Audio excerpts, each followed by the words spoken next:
ফরিদপুর জেলার সদরপুর উপজেলার আকোটর চর ইউনিয়নের জনসংঘ আদর্শ উচ্চ বিদ্যালয়ের বার্ষিক ক্রীড়া প্রতিযোগিতা 2025 ও পুরস্কার বিতরণী অনুষ্ঠান জনসংঘ আদর্শ উচ্চ বিদ্যালয়ের সবুজ চত্বরে খেলার মাঠে অনুষ্ঠিত হয়েছে।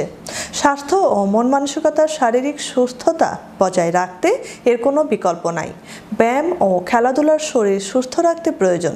খেলাধুলার মাধ্যমে বাংলাদেশ ফিরে পেয়েছে নতুন গৌরব ও সম্মান ও সুপরিচিত বাংলাদেশ বিশ্বের কাছে মাথা উঁচু করে সম্মান অর্জন করছে। খেলাধুলার মাধ্যমে 52 সপ্তাহে 1 বছর 365 দিনে পার হওয়ার পর ফিরে পায় বার্ষিক ক্রীড়া প্রতিযোগিতা। এই খেলাধুলা ছাড়া মন ভালো থাকে না।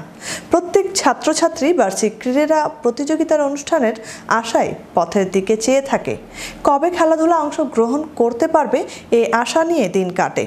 সদরপুর উপজেলার নির্বাহী কর্মকর্তা জাকিয়া সুলতানার সভাপতিত্বে অনুষ্ঠানে প্রধান অতিথি হিসেবে উপস্থিত ছিলেন সদরপুর উপজেলার আকোটের চর ইউনিয়নের কৃতি সন্তান ন্যায়পরায়ণ আদর্শ ব্যক্তিত্ব মোহাম্মদ ফজলুর রহমান, অতিরিক্ত সচিব স্থানীয় সরকার বিভাগ, পল্লী উন্নয়ন ও সমবায় মন্ত্রণালয়, ওয়াসার এমডি, ঢাকা সদরপুর মাধ্যমিক শিক্ষা অফিসার ভারপ্রাপ্ত মোজাম্মেল হোসেন, সাবেক সদরপুর উপজেলার ভাইস চেয়ারম্যান মিজানুর রহমান শিকদার, আকোটর চর ইউনিয়নের চেয়ারম্যান আসলাম ব্যাপারী, পাপুর চর উচ্চ বিদ্যালয়ের প্রধান শিক্ষক মোহাম্মদ জাহাঙ্গীর আলম, সদরপুর উপজেলার বিভিন্ন মাধ্যমিক বিদ্যালয়ের শিক্ষক শিক্ষিকা এবং অত্র বিদ্যালয়ের ছাত্রছাত্রী এই সময়ে উপস্থিত ছিলেন। আপনাদের দায়িত্ব যে আপনাদের ছেলেমেয়েদেরকে স্কুলে নিয়ে আসবেন। আমি আপনাদেরকে বিনীত অনুরোধ করবো, এই শিক্ষা প্রতিষ্ঠানটি কিন্তু ব্যক্তিগতভাবে কারো না। এই শিক্ষা প্রতিষ্ঠানটি হলো এই এলাকার জনগণ, যারা আমরা এখানে সবারই কিন্তু এই বিদ্যালয়ে যদি কেউ বলে, আমিও যদি বলি যে এই বিদ্যালয়ের এই বিল্ডিংয়ে আমি করে দিচ্ছি, এই করে দিচ্ছি, ওই করে দিচ্ছি, এটা বলার কোনো সুযোগ নাই। এই জিনিসটি সবার এবং সবার সহযোগিতার কারণে কিন্তু এই বিদ্যালয়টি দাঁড়িয়ে আছে।